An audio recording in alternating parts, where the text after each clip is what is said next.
부터 제가 읽겠습니다. 오늘 본문은 세례 요한의 아주 강력한 증언이죠. 나는 쇠해야 되겠고 예수님께서는 흥해야 된다. 우리가 알고 있는 아주 유명한 말씀입니다. 22절부터 제가 읽겠습니다. 그 후에 예수께서 제자들과 유대 땅으로 가서 거기 함께 유하시며 세례를 베푸시더라. 요한도 살렘 가까운 에논에서 세례를 베푸니 거기 물이 많음이라. 그러므로 사람들이 와서 세례를 받더라. 요한이 아직 옥에 갇히지 아니하였더라.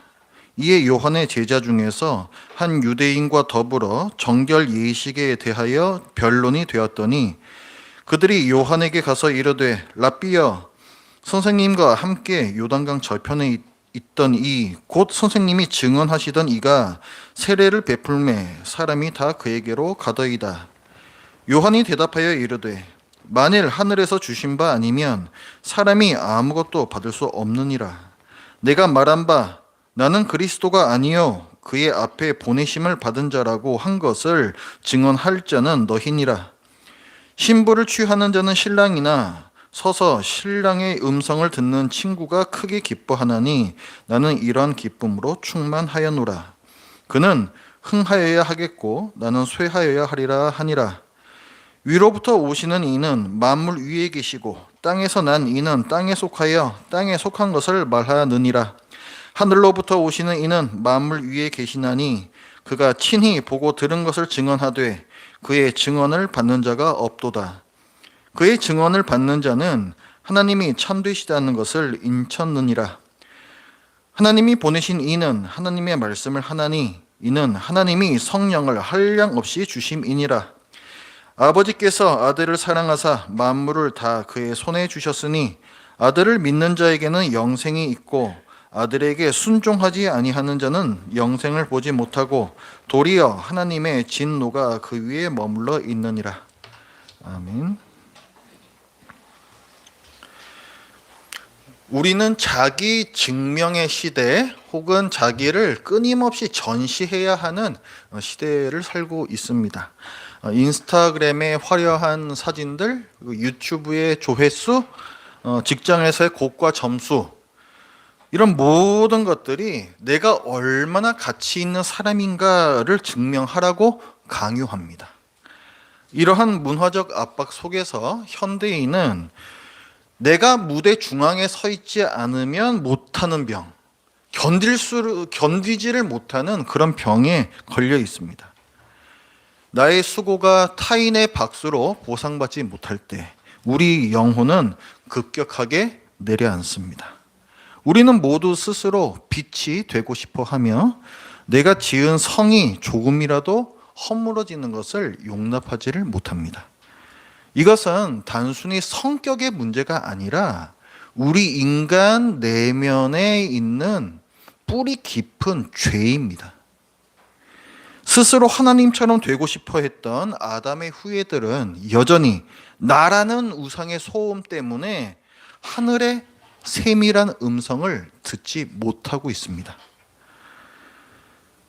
오늘 본문의 배경이 되는 1세기 유대 사회로 돌아가 보겠습니다. 당시의 세례 요한은 유대인들에게 독보적인 영적 지도자로 부상하고 있었습니다. 수많은 사람들이 그에게 세례를 받기 위해서 모여들고 있었고 그는 이스라엘의 새로운 희망이었습니다. 그런데 예상치 못한 일이 일어납니다. 예수라는 사람이 나타나 요한 근처에서 세례를 주기 시작했습니다. 22절 그 후에 예수께서 제자들과 유대 땅으로 가서 거기 함께 유하시며 세례를 베푸시더라. 누가 먼저 세례를 줬죠? 요한이에요. 원조는 요한입니다. 그러자 사람들의 발길이 요한을 떠나 예수님께로 향하기 시작합니다. 요한의 제자들에게 있어서 이 사건은 단순히 인원의 이동이 아니라 자기네 공동체의 존립 위기였습니다. 제자들이 당황해서 요한에게 달려와서 보고합니다. 26절을 보십시오. 그들이 요한에게 가서 이르되 랍비여, 선생님과 함께 요단강 저편에 있던 이 곧 선생님이 증언하시던 이가 세례를 베풀매 사람이 다 그에게로 가더이다. 이 보고에는 짙은 질투와 경쟁심이 어려 있습니다. 우리가 먼저 시작했는데 저 사람이 우리 영역을 침범하고 있습니다 라는 원망이고, 바로 옆에 리뷰 맛집이 생겨서 손님들 다 빼앗기게 생겼습니다 라는 근심이라 할 수가 있습니다. 제자들의 눈에 예수님은 협력자가 아니라 경쟁자였습니다. 이것이 타락한 인류가 타인을 바라보는 전형적인 방식입니다. 사람들은 비교와 질투의 덫에 걸려 있습니다. 타인의 성공은 곧 나의 실패가 되고 타인의 영광은 곧 나의 비참으로 이어집니다. 제로섬의 논리라고 할 수가 있어요. 왜 제자들을 비롯한 많은 사람들이 예수님을 온전히 알아보지 못했을까요? 세례 요한은 그 근본적인 이유를 인간의 삐뚤어짐, 타락에서 찾습니다. 32절을 보십시오. 그가 친히 보고 들은 것을 증언하되 그의 증언을 받는 자가 없도다. 이것이 인류의 비극입니다. 자기를 우상 삼은 사람들에게는 하늘의 증언이 들리질 않아요. 하늘의 통치자께서 직접 내려오셔서 생명의 길을 보여주시고 들려주셔도 죄로 오염된 인간은 그것을 깨달을 능력이 없습니다. 그러므로 구원은 인간의 이해 능력과 선택 능력의 결과가 아닙니다. 33절 말씀을 보십시오. 그의 증언을 받는 자는 하나님이 참되시다는 것을 인쳤느니라. 하나님께서 인치신 사람만 하늘의 증언을 받아들인다는 거예요. 성부 하나님께서 창세전에 구원하시기로 택정하신 사람만이 성령 하나님의 역사로 복음을 믿음으로 받아들이게 된다는 뜻입니다. 구원은 철저히 하나님의 주권적 은혜에 속한 영역입니다. 우리가 믿고 싶어서 믿는 것이 아니라 하나님께서 믿어지게 하시는 은혜를 베푸셨기에 우리가 이 자리에 있는 것입니다. 우리는 복음을 들어도 믿을 수 없고 본성적으로 믿기 싫어합니다. 우리 지성은 어두워졌고 감정은 부패했으며 우리의 의지는 하나님을 적대시하는 방향으로 꺾여 있습니다. 이렇듯 영적인 진리를 깨달을 수 없는 비참한 어둠 속에 빠져 있는 우리에게 하나님께서 빛 자체를 던져주셨습니다. 세례 요한은 자신이 누구이며 예수님이 누구신지를 분명하게 정의하면서 예수님을 증거합니다. 세례 요한은 자신의 사명을 분명히 이해하고 있었습니다. 28절 말씀에 내가 말한 바 나는 그리스도가 아니요 그의 앞에 보내심을 받은 자라고 한 것을 증언할 자는 너희니라. 너희도 그래야 한다는 거예요. 요한은 자신의 사명을 또 자기의 신분을 분명하게 인식하고 있었습니다. 요한은 들러리였어요. 그는 자기가 신랑이 아니라고 말합니다. 결혼식의 주인공은 신랑이며 신랑의 친구인 들러리는 신랑의 음성을 듣는 것만으로도 충분히 기쁘다라고 말해요. 29절 신부를 취하는 자는 신랑이나 서서 신랑의 음성을 듣는 친구가 크게 기뻐하나니 나는 이러한 기쁨으로 충만하였노라. 지난주에 우리가 보았던 본문 요한복음의 서론이라고 말씀드렸습니다. 그 1장 7절에서도 이렇게 말씀을 해요. 이거는 사도 요한이 말하는 거죠. 그가 증언하러 왔으니, 그가 누굽니까? 세례 요한이에요. 세례 요한이 증언하러 왔으니 곧 빛에 대하여 증언하고 모든 사람이 자기로 말미암아 믿게 하려 함이라. 누구를? 예수 그리스도를 믿게 하려 함이라. 세례 요한은 자신이 빛이 아니라 빛에 대하여 증언하러 온 존재임을 한순간도 잊지 않았습니다. 세례 요한은 선포합니다. 예수님은 위로부터 오신 절대적인 권위자, 왕이라고 그렇게 증언을 해요. 31절은 선포합니다. 31절 위로부터 오시는 이는 만물 위에 계시고 땅에서 난 이는 땅에 속하여 땅에 속한 것을 말하느니라. 하늘로부터 오시는 이는 만물 위에 계시다. 예수님은 땅에 속하여 땅의 것을 말하는 도덕적인 스승이 아닙니다. 그리고 성령 충만하여 하나님의 말씀을 전하는 그저 선지자들 중에 한 명인 것도 아닙니다. 그분은 하나님께서 성령을 한량없이 부어주신 완전한 참 선지자이시며 만물의 주권자, 완전한 참 왕이십니다. 하나님께서는 우리의 무능함과 타락을 해결하시기 위해 하늘의 모든 권세를 가진 아들을 대속물로 보내주셨습니다. 우리가 스스로 무덤에서 걸어 나올 수 없기 때문에 생명 그 자체이신 분이 무덤 안으로 들어가셨습니다. 이 한량없는 은혜를 입은 우리는 어떻게 살아야 하겠습니까? 30절에서 세례 요한이 말합니다. 그는 흥하여야 하겠고 나는 쇠하여야 하리라 하니라. 이 세례 요한의 고백이 우리 삶의 원리가 되어야 합니다. 이것은 단순히 겸손한 척하는 제스처가 아닙니다. 이것은 존재의 목적을 재설정하는 거예요. 우리가 세상에서 성공하려 하고 빛나려 하는 이유는 내가 주인공이 되고 싶어 하기 때문입니다. 그러나 중생한 그리스도인은 이전의 욕망을 배설물처럼 여기며 이 세상을 거스릅니다. 그리스도인은 새벽녘에 사람들이 주목하는 그 찬란한 태양빛, 사람들이 거기에 주목하고 경탄할 때에 사람들의 외면을 당하고 철저하게 잊혀져가는 조용히 사라지는 새벽 별과 같은 존재로 살아야 하는 것입니다. 우리는 보배를 담고 있는 질그릇이라고 사도 바울이 얘기를 했습니다. 내가 낮아지고 내가 쇠해지고 내가 깨어질 때에 비로소 내 안에 계신 그리스도의 향기가 은은하고도 선명하게 퍼져나갑니다. 내가 나의 아성을 쌓아 올리면 쌓아 올릴수록, 사람들로부터 칭송을 받으면 받을수록 예수님의 흔적은 보이지 않습니다.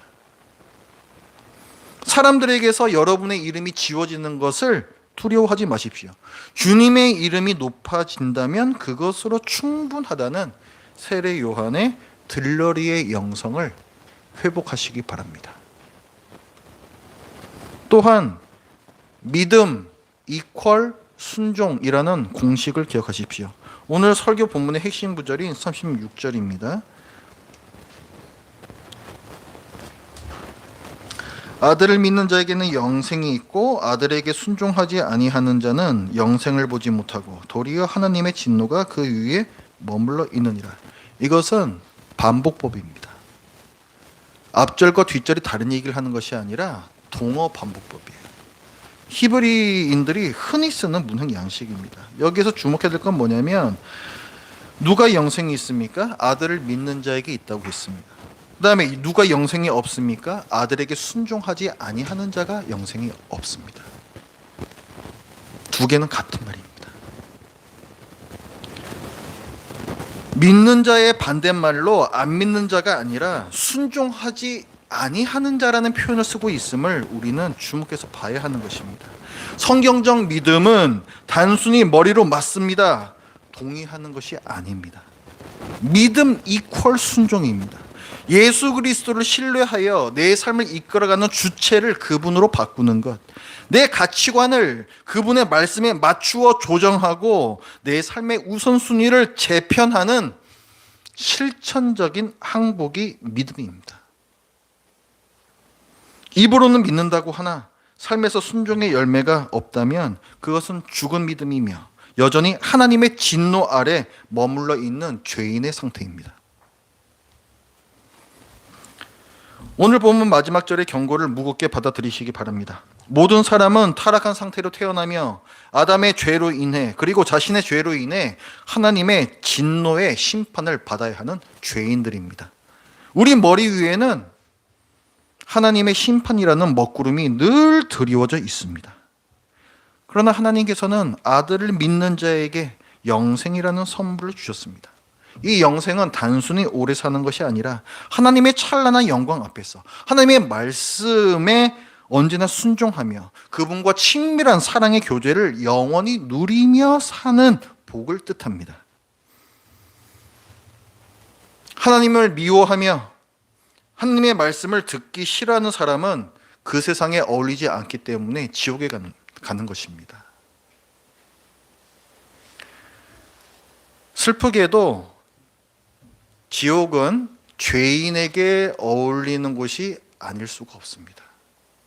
지옥은 그토록 듣기 싫어하던 하나님의 말씀이 전혀 들리지 않고 그토록 부담스러워하던 하나님의 시선이 전혀 머물지 않으며 그토록 필요 없다 무시하던 하나님의 은혜의 손길이 완전히 거두어진 곳이기 때문에 그렇습니다. 여러분은 오늘 누구의 음성을 듣고 계십니까? 나를 높이려는 세상의 유혹입니까? 아니면 신랑 되신 예수님의 음성입니까? 그는 흥하여야 하겠고 나는 쇠하여야 하리라. 이 고백이 여러분의 가정에서, 직장에서, 그리고 교회에서 향기로운 제물로 드려지길 바랍니다. 순종의 신비를 경험하시길 바랍니다. 내가 작아질 때 비로소 주님이 커 보이십니다. 내가 낮은 곳으로 갈 때 비로소 주님이 높아지십니다. 내가 우는 자들과 함께 울 때 비로소 주님께서 웃으십니다. 이 순종의 신비 속에서 참 기쁨을 찾고 참된 생명을 누리는 우리 모두가 되길 바라요. 기도하겠습니다. 하나님 아버지, 세례 요한의 위대한 고백을 보면서 저희들이 어떤 삶을 살아야 할지도 함께 생각해 보았습니다. 사람들을 앞에서 칭찬받고 싶고 인정받고 싶고 높아지고 싶어하는 세상 사람들의 이 야욕이 저희들 마음 가운데에도 지금도 있습니다. 하나님 아버지시여, 죄의 뿌리 깊은 이 본성을 예수 그리스도의 피가 이미 씻어버렸다라고 말씀하셨사오니 그 믿음으로 이제는 다른 것을 보게 하여 주시옵소서. 세례 요한처럼 더 깨지고 더 쇠하여지고 더 낮아지고 사람들로부터 욕을 먹고 그럴 수 있는 용기를 주시옵소서. 잠깐의 사람들의 평가를 받으려 하지 말고 영원한 하나님의 평가를 두려워하는 저희들에게 하여 주시옵소서. 예수님의 이름으로 기도드립니다.